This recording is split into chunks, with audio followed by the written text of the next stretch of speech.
Ndumiwe. Hamukunyita mutamakunzi ni so wao. Wewe. Mwanamke mzuri kama wewe alafu mdogo alafu anaanza kupiga ulimi na mzee kama wewe unanuka hata kingi. Nivyo wanteje wewe.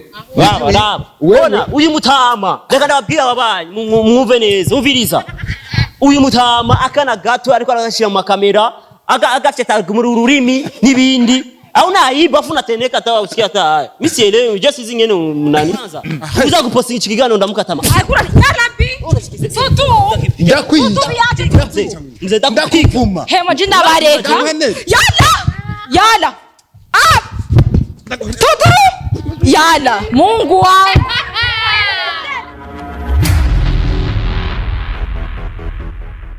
Okay, kwanza nishimera sinoku yaramta cyane reka tuyage bosi banzu nyumvire basi tuyage usinivuruge sawa kuelewa ariko banzu kwanza tuyage sibyo kuko hari maje mumeshe karavugwa kuri izo sosiyo bisaba yuko umuha inyishu ko ngo batuma jeje nyene ya inyishu mede nyabaye byabaroze baza je naje kuraba mutama wanje sinjo yapa kwanza mwebo baronse tugende muhira yabanzu tugende muhira tuvugana muyagira hanyine rigana nibisanzwe banzu inde mazi kwa do chambere bavuga mimi nishakode dasutwa ikibazo chambere ngoma maze bosi kwanza sepembeni tuko mukazi bavuga ati yuko ngo wewe ngo niwe watanze kafara ntare nibyo sibyo urabe ko tuvugana kwanza oyereka tubanzu nyishure ngo wewe ngo niwe watanze kimazi ntare nibyo cyangwa sibyo na mutama wako ndo yuko namtibu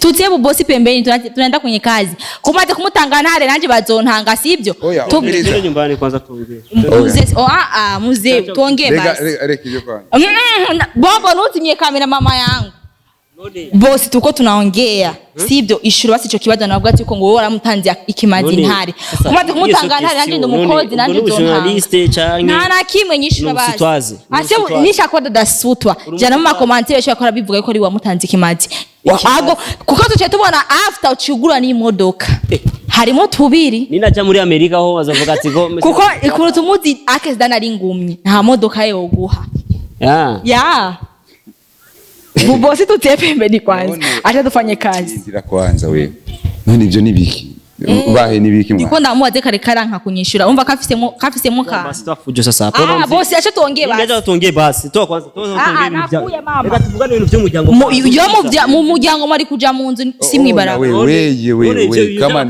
nondo dada mimi nishakuwa dada sutwa bobo nuzimye kamera abingene konjigo genda ari tuve mu maso bosi wa Grace ndagusabye reka tuyake umva televiziyo yitwa aho tubwira ameze gute nayo ushaka we ntare ushaka mimi nishakuwa dada sutwa komeye ni muzima nta kindi na mu matwi bosi hakuna bya mu matwi ningo ndakubwira umviriza sikia kwanza toyi mama hakuna bobo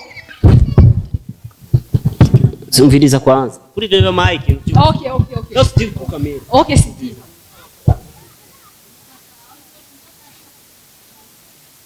okay sasa nuko murabe kuntu mugende sio vizuri muriko murabibona munamubajije ntiyishura icambere tuko tumaza yuko ari we ngo yagize intuze yaroze ntare ntayikarishura icakabiri bandase nabaze ntare meze gute ntayikarishura hirya tukabona ngo ntuze yaguze imodoka kwa tuti wabonye mama twende hey hakuna kwenda ni sasa nini shida nasikia fulani sikuye bosi nipige basi kuita makofi siene ibintu byakajaga uraza amakomantere mabi baguma banshira je rero ibyo byama komantere baguma bantu ngire habaye iki mbaka muri ko murashwana ona wese imizimu yabahindutse president sasa muko murashwana yansi baby yake yansi apre simwana yakora nionea muriko murabone nikate babafasi baraza kuvugira wewe unataka kumaliza sio unataka hakuna simu yala mimi sipendaje tena boss basi tukwe serious mujye mushaka kuyaga mugende mu nzu para kuyagira mu ibarabara sibyo sinabona muri ko murashona ndibwa ati ngo ndida sutwa sindeke kuza kumviriza uwo mudado uri kuravuga nini umvirize chakwambiaje nani toka hapo nenda kule kwanza mimi vrema mimi ona bobo kamera zimesha kamera bobo toa huko sasa ona toa okay basi naenda ndagi bobo ntutimye kamera amabere turu akana kanyene mwengo nakaka yaya kanje ko munzu gacugashira kuba ukugafata amuna bana wako atwaibisha familia. Sikiliza. Sikiliza. Ekaje du musta. Sikiliza. Sikiliza. Tena usinizidi sauti. Usinizidi sauti. Kande usigaru mwesikro. Don't worry wingi ni. Toka. Toka. Mimi sipenda vitu ya hivyo. Jana nikwambia nikwambie. Ona, sikiliza nikwambie. Umviza nakubwira. Reka. Umviza nakubwira je. Hapana kumenyera. Ikizeka zilizoje kumenyera hapana. Kana hapana kuranyindirira. Unapiga ulimi mbele ya kamera. Hapana kunyindirira. Nakwinjirira. Ukora nyuma. Wewe uzana ibintu by'iwe scroll kaguma ibintu zawe by'iwe. Niulize pole pole. Sino nakoza ukiye mdogo ashuduza macho. Sikiliza. Nakubia ati tugende muhira tuvugane. Mimi nyumbani. Jiwaze. Bafikira amazi. Kandi sikiliza nikwambie. Sikiliza. Mtama nka wewe wala kukatikisha abantu. Nakubia ati hamna problem jewe. Vyara wala. Nawe nurasa. Wala bibonye. Sawa. Nanaelewa? Mimi si unambia niko mtama. Mtama ni babu yako baba leo nizala mimi. Hapana mimi kuniita mtama. Mimi niko mtama. Niheshimu kwa kuniita mtama. Nao ala bakobwa kama kinaisi. Ala hamukunyita mtama kuzoni so wao. Ala wanataka wewe. Mwanamke mzuri kama ule afu mdogo mdogo alafu anaanza kupiga ulimi na mzee kama wewe unanuka hata kinyi. Nivyo wanje wewe. Baba. Ona uyu mutama. Reka ndababwira babanyi mwumve neza. Uviriza. Uyu mutama akana gato ariko arashira mu kamera agafite tagumuru ururimi nibindi au naiba afu nateneka tawa usikia ta misielewe just zingene nani nawe kanure neza ataruka zo bacakuye mutama arakini sawa tuongee lakini ule mwana mkende mtafuta gabu mzee wako mtafuta nini ni wewe amurondeka ndamuvugire wewe ni waje muzanye nice ni waje muzanye twumvikane je umuniko mubaje niko nari watu kosa nare wewe ivya nare just novuga vya nare nare wamukuye nice ni wait nare wamukuye reka rero tuvuge kwanza nare namaze kumwishura uyambaje ngo nare ngo ameze guti namwe tarakomera aho muzima sawa uko byo nare wamukuye sawa ni je nari namutwaye none canke ni oya wibuke neza ko bavuga ko ari wewe wamutwaye ivyo bayiko baracana wibuke neza ko ari wewe wamutanze uragatanga nyoko mimi ona huyu nawe ni nyogokuru toka sasa wewe mimi utanambia mimi sawa ivyo ubivuga udasinigeze ngumva tampi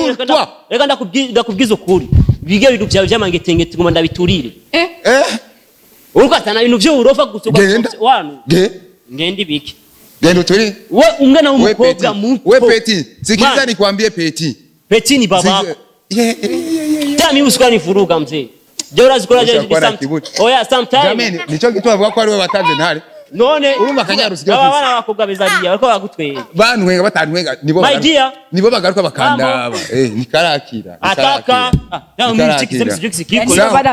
sikiliza wao yapona wewe wao yapona vizuri agwaiki au yapona bakutizame mzuri au yapona mimi nasema hivi mtoto mwanamke mwenyewe akajinitafutia mimi niko market niko najitafutia kamupira kakunika mu mifupa data giso kuberiko shimemera ukamufye tagururimi ukagenda imbere ya kamera afichi nacho cyane kirenda tupare kina kamera na uyu bobo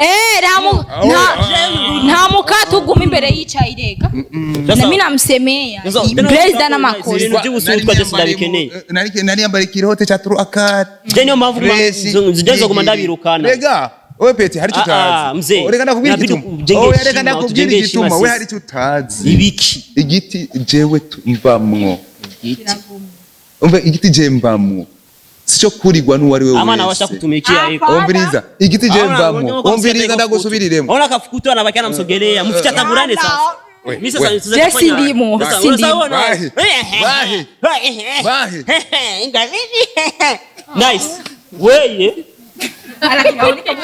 amna sasa wewe ukamsogelea ulikuwa mmegera gute huyu mzee ni shetani huyu ni shetani sitaki kwanza genda riye raba bajya abantu baguma baraza simwende basi genda basi muyagire indani sio nyumbani nabyo nyeneye yabishize ku mugaragaro naje ndamusubiriyemo ndamubwira ati ubunyene wewe byo wabuze wabyumvise kandi sinshaka kukubona tena mimi acha sinshaka kukubona sinshaka kukubona mimi acha blind nice ngwa chunga wewe ni Mungu acha wala Mungu wangu. Acha plan. Ona Banderas. President tu Deni umwana. Deni umwana.